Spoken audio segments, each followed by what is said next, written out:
Epstein documents. We were teased about these documents forever. The Epstein documents are coming. Oh, we got the Epstein documents are coming. Hey, they're coming tomorrow. Oh, wait, nope, the next day. Maybe by tonight. All right, they finally drop. Nothing surprising in there to anybody who watches this show. I'm not going to insult your intelligence by saying, oh my gosh, Bill Clinton's on there. I mean, you've known that. You get all that stuff there. The real story is one that you and I have talked about before. In my opinion, well, I shouldn't say the real story. The overarching story is probably a better way to put it. I love history. You probably have some love of history, but I love history. And it's one of the things that just floors me. The entire history of the world. It doesn't matter what era, doesn't matter what location. The history of the world is wealthy, powerful men finding groups of unfortunate people, men and women, to abuse for their own devices. And it's not that the Epstein story isn't a big deal. It is a very big deal. But I want everyone to understand it has always happened, and it's still happening right now. Just because Jeffrey Epstein killed himself in jail, just because that happened doesn't mean this has stopped. This is something regular people should always seek out and seek justice for, because very, very often, all too often, most of the time, these men get away with the things they do to people who are powerless. And that is really sad. It's a disgrace. You know what else is sad and a disgrace? All the people acting shocked by this today when everyone has known about this and the names on the list for years. Here's a little behind the scenes footage courtesy of Project Veritas. This was Amy Robach years ago. I've had the story for 3 years. I've had this interview with Virginia Roberts. We would not put it on the air. First of all, I was told, who's Jeffrey Epstein? No one knows who that is. This is a stupid story. She had pictures. She had everything. She was in hiding for 12 years. We convinced her to come out. We convinced her to talk to us. It was unbelievable what we had. Clinton, we had everything.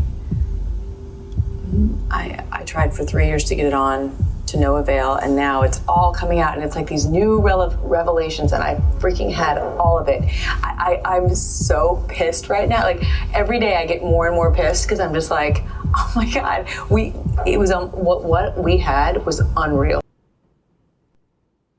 It still blows me away that the thing she was most angry about was that the story got buried. That's not for the victims, of course, but for her. Joining me now, the reason you're seeing so much of this today, and I want to make sure he gets all the credit in the world, my buddy Mike Cernovich. Obviously, he created Hoaxed. If you haven't watched that yet, then you don't really understand what you're dealing with here. Okay, Mike, 2017, you filed a motion. I don't even know how to file a motion. Why did you file a motion? What was the motion about? What did you do?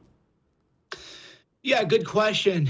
It is a complicated legal procedure, but the idea was this. Ghislaine Maxwell was accused by Virginia Roberts of being part of the Epstein network. And Ghislaine Maxwell said, no, I didn't do that. She's a liar. So that assertion gave Roberts the ability to sue Ghislaine Maxwell for defamation. So this is in civil court. Two kinds of courts, criminal court, civil court. Every lawyer tell you the same thing. You don't want to be in either of them. Do what you can to avoid either of them. Oh. But the criminal case against Epstein was completely different. This was an indirect attack. So even though Epstein wasn't in the lawsuit, it was a defamation lawsuit by Roberts versus Maxwell. This was a way to uncover relevant information concerning Epstein. So because all of the motions had been filed in public court with redactions, the original docket, maybe I'll find it and upload it, was every motion, as you know, in public court has to be open to the public because it's public court. If you want a private court, you do arbitration. So a lot of people, for example, when you sign a job offer and you sign that employee handbook, a lot of times it'll say you admit that we're going to do confidential arbitration, right? So you can do private arbitration. But if you sue in a public court, you can't file everything under seal. Everything can't be redacted. So we said this is wrong. So we intervened. It's called a motion to intervene. And we said that everybody had a right to see all these documents that were filed in public court. And that's how we got into the Epstein related case. But it wasn't It wasn't U.S. versus Epstein. It wasn't the victims versus Epstein. It was one woman versus Maxwell on defamation, but we knew that there was going to be all this other information in there, so that was the enchilada that we were after. Mike, you have a piece up on your Substack. By the way, Mike has an excellent Substack, Mike Cernovich, saying that this release, which I was shocked there was any kind of a release, Mike. I didn't think we'd ever see that. But this release is a continuation of the cover-up. What are you talking about? Okay. So flashback to we're in the case. There's no media interest because in 2017, like the ABC woman, I think it was, she was only mad because she had the story. She wasn't mad because of any issue, right? She's mad because she's like, man, I could have covered myself in glory on this. Doesn't care, right? So 2017, nobody in the media cares because there's no Donald J. Trump interview or Donald J. Trump angle. And as we know, that's the only thing that you could talk about in 2017, 2018, 2019, 2020. What's the Trump hook, right? The joke that we would make was, if I got a DUI and I don't drink, let alone drink and drive, that would be national news, even though it's like stupid because I was pretty relevant in the Trump era. So they would have said pro-Trumper gets DUI, even though that's not newsworthy at all. It would be just a stupid thing, right? But that was the media's mindset. Is there a Trump angle here? Random guy on social media, Trump, can we package that in a headline? Boom. A worldwide sex trafficking operation that involves intelligence agencies in America and maybe other foreign countries that led to the suffering of dozens, maybe hundreds of women, and that could implicate some of the most richest and powerful men in politics and media and investment. No. Where's the Trump angle, right? That's the where's the hook? That's what they all say in media, right? Where's the hook? We need that hook, and we need the Trump hook. So there was no hook. Well, lo and behold, in 2019, Alexander Acosta, or maybe 18, but Alexander Acosta becomes Trump's labor secretary. Alexander Acosta was the federal prosecutor in Florida who oversaw the Epstein criminal plea deal. So now your hook is, hey, Jesse, you're my assignment editor at the Daily Beast, the Washington Post, New York Times. I come to you and I say, Jesse, I got the story of a lifetime. And you say, what? I go, billionaires, presidents, former presidents, financiers, intelligence community, they were all smuggling women around the world and having sex parties. And you go, Mike, what's the Trump angle?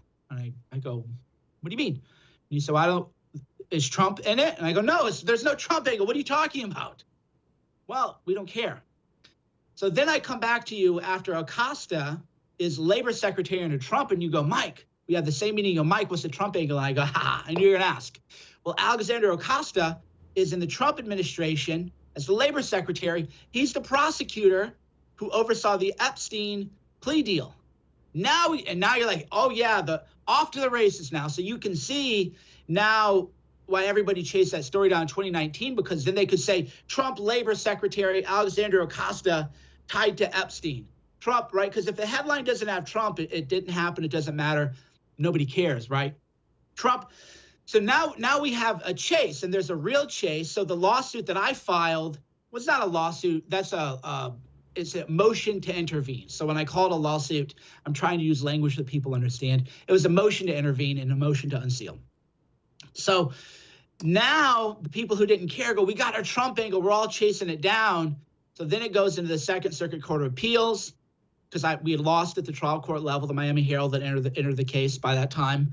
And then the Second Circuit Court of Appeals says, I believe it's on a Friday, that, oh yeah, clearly this stuff should be public record.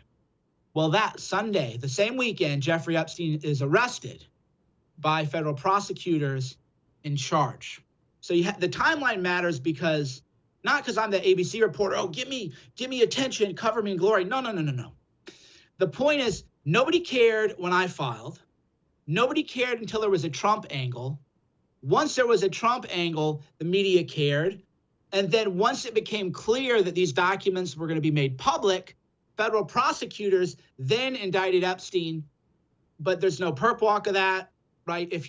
Look at how the cases of Trump are being treated, but Jeffrey Epstein doesn't get a perp walk. He lands in his private jet. I believe he was coming back from France or Paris. He had a mansion over there. No perp walk. They take him in discreetly because they want to, protect his privacy and everything like that.